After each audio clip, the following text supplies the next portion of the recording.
ดมาเป็นคนบ้านดงบ้านป่าอาศัย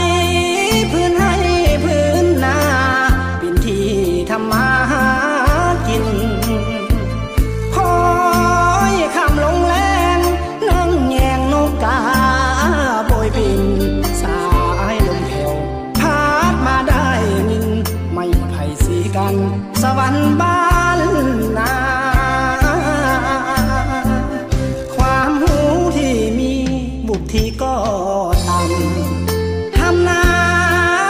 การด่างดำเงินคำบ่มีดอกนา